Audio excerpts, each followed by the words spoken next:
Kamala Harris should have visited border, not Milwaukee, Senator Johnson and other Wisconsin Republicans say.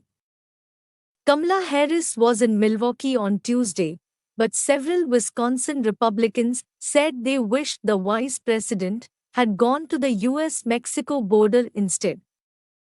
The critics included US Senator Ron Johnson, RVs, according to Fox 6 of Milwaukee. Happy to have her visit Milwaukee, but she really ought to inspect the crisis President Biden created at the border, Johnson said in a statement Tuesday, according to the station. Harris was in town to tout Biden's $2.3 trillion infrastructure plan, which Johnson blasted as a boondoggle, according to Fox 6. Instead of creating more opportunities, it will kill people's jobs, increase their taxes, and further implement radical leftists' agenda. Johnson said. State-level Republicans in Wisconsin also blasted the vice president's trip. We appreciate the visit to Wisconsin, but respectfully, you have much bigger problems to deal with now, State Assembly Majority Leader Jim Steenick and Speaker pro tempore Tyler August wrote in a joint statement, according to Fox 6 of Milwaukee. As the person who is supposed to be the most qualified to address this issue, we implore you to start taking action now to help our southern border, they added. Both Steenick and August were among Republicans from around the country who have toured the border region recently, as the GOP tries to underscore that neither Harris nor President Biden have visited the border since taking office.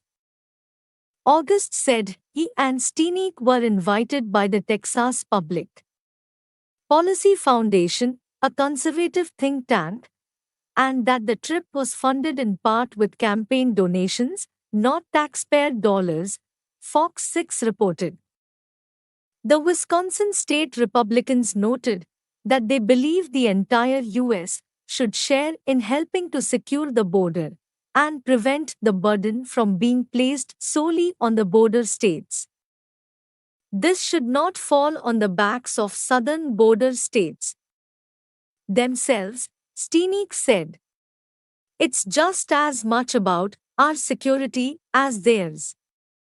Former Wisconsin Governor Scott Walker, a Republican, had sent Wisconsin National Guard troops to Texas in 2018 to help secure the border, but current Governor Tony Evers, a Democrat, withdrew the troops soon after taking office in 2019, Fox 6 noted. Harris' stop in Milwaukee included a visit to the University of Wisconsin at Milwaukee, where she toured the school's clean energy laboratories. The vice president also participated in a roundtable discussion about the Biden administration's plans to invest in research and development projects, Fox 6 reported. Accompanying Harris during the stop were U.S. Senator Tammy Baldwin, DB's U.S. Rep. Gwen Moore, DB's plus several university and business officials, according to Fox 6. Before flying to Wisconsin, Harris on Tuesday morning addressed the Washington Conference on the Americas, according to the Milwaukee Journal-Sentinel. Our administration firmly believes in the potential of the region and in the power of the people of the region, the vice president said. Latin Americans are shaping their own future. They are writing their own story. Harris has announced plans to visit the so-called Northern Triangle region of Central America in June. The nations of El Salvador, Honduras, and Guatemala are where many of the migrants trying to reach the U.S. are traveling from, and Harris has said she hopes to address the root causes of why they decide to leave their home countries.